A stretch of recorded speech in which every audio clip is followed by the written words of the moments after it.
Welcome back to the Veal Echo. Tonight, we step into the shadows of early 20th century America, where the crowded streets of New York carried not just the noise of vendors and horse-drawn carts, but also the quiet suffering of abandoned children. Among them was a frail boy named Albert Fish, whose life began in tragedy and ended in horrors beyond imagination. The story opens in the late 1800s, with the boy sitting in a cold, unforgiving orphanage. Dressed in ragged clothes, his face pale and eyes empty, he was already marked by loneliness. The orphanage, with its crumbling walls and broken windows, was no sanctuary. Instead, it was a place where cruelty became routine, where punishment was severe, and where young Albert first learned to associate pain with twisted fascination.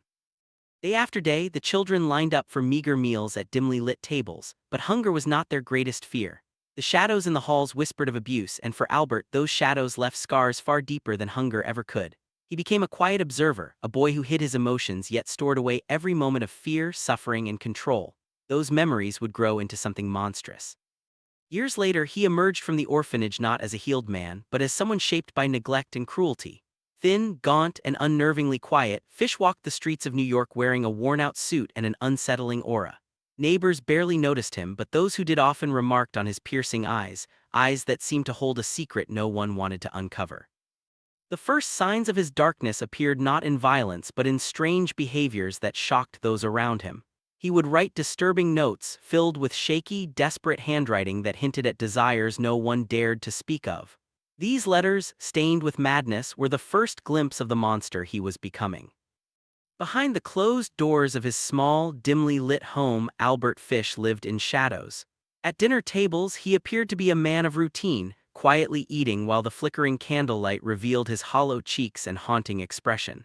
But deep inside, the seeds of something horrific had already taken root. On the edges of rural farmlands and quiet neighborhoods, children played in innocence, unaware that a predator lurked nearby. A blurred silhouette, a shadow watching from the distance, waited for the perfect moment.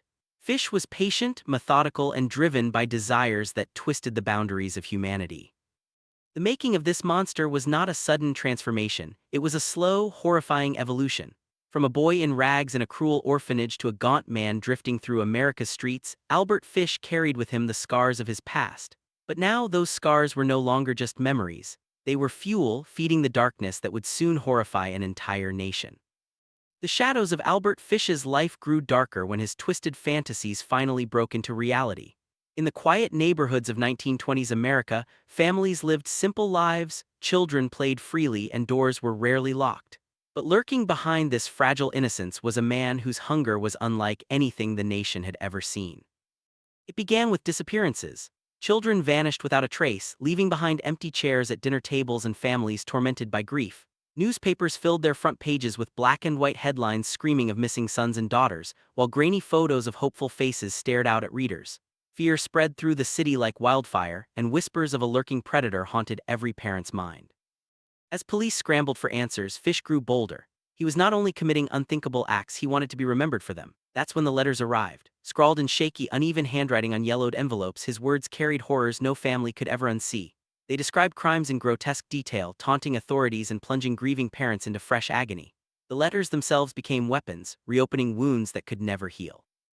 Imagine a mother receiving a letter that didn't just confess the fate of her child but painted it with chilling pride. Families broke down under the weight of these words, some too horrified to even read them to the end. By sending these letters, Fish ensured his victims' suffering would outlive their final moments, echoing forever in the minds of their loved ones. The police, desperate and shaken, launched an all-out manhunt. Detectives in trench coats sifted through files late into the night, poring over evidence by the dim light of desk lamps. In one office, cigarette smoke curled above stacks of case files while weary eyes searched for the smallest clue. Every letter was studied, every strange phrase examined, in hopes of tracing it back to the monster behind the words. Investigations soon led officers to desolate places, dark kitchens where rusty knives hung against wooden walls, farmhouses that stood abandoned with broken doors, and forests combed by lantern light. Each discovery brought them closer but also revealed the disturbing extent of Fish's madness. Detectives uncovered scraps of disturbing evidence, items left behind that hinted at acts too vile to fully comprehend. And yet, in the middle of this hunt, Albert Fish walked freely through the very streets that feared him. In crowded sidewalks and noisy markets, he appeared as just another frail old man, pale and almost ghostly. Few could have guessed that behind his fragile frame lay a mind consumed by violent cravings. His quiet demeanor made him invisible, a shadow in plain sight. But the trail was closing in. With every letter, every clue, and every anguished family, investigators grew more certain of who they were chasing. The hunt was no longer just for justice, it was for the soul of a nation horrified by the idea that such a man could live among them. The stage was set for his capture, and the world was about to witness the chilling face of the cannibal who had terrorized America. When Albert Fish was finally caught, the quiet mask of a frail old man shattered, revealing the monster behind it. Detectives had traced his letters, the very words he thought would taunt them forever, and they led straight to him. For the first time, the world could see the face of the cannibal who had horrified America. Hollow cheeks, piercing eyes, and an unsettling calmness, Fish looked more like a ghost than a man. But in his silence, the weight of his crimes spoke louder than words ever could. The courtroom became the stage for one of the most disturbing trials in American history. Reporters filled every seat, their cameras flashing as Fish shuffled in, thin and pale, wearing a worn suit that seemed to hang off his skeletal frame. The crowd of onlookers, packed shoulder to shoulder, stared in disbelief. They were not looking at a brutal killer in chains, they were looking at someone's grandfather, a fragile old man who carried within him horrors that defied understanding. The prosecutor presented the evidence with unflinching detail. Letters were read aloud, their words sending shockwaves through the courtroom. Mothers covered their faces, jurors shifted uncomfortably, and gasps filled the air. Each page of those disturbing notes revealed not only the crimes but the twisted pride with which Fish described them. His victim's innocence stood in haunting contrast to the dark fantasies he confessed on paper.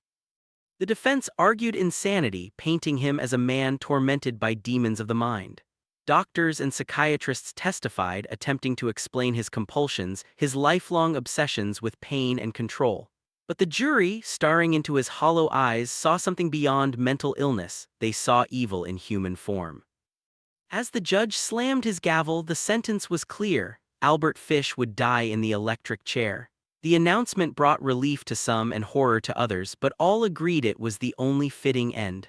The monster who had preyed upon the most innocent would finally face judgment. In prison, Fish awaited his fate with an eerie calmness.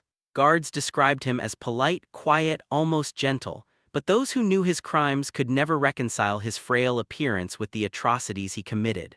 In those final days, he wrote more words, reflections that only deepened the mystery of his mind. Then came the night of his execution. The electric chair sat in the center of a dimly lit chamber, its wooden frame casting long shadows on the floor. Fish was led in, strapped down by leather belts, his expression strangely peaceful. Witnesses watched in tense silence as the switch was pulled. A surge of electricity tore through him, ending the life of one of America's darkest figures. As the lights dimmed and the room fell silent, it wasn't just Albert Fish who was gone, it was the shadow he had cast over an entire nation. His crimes would remain in history, a chilling reminder of how evil can hide behind the most ordinary of faces.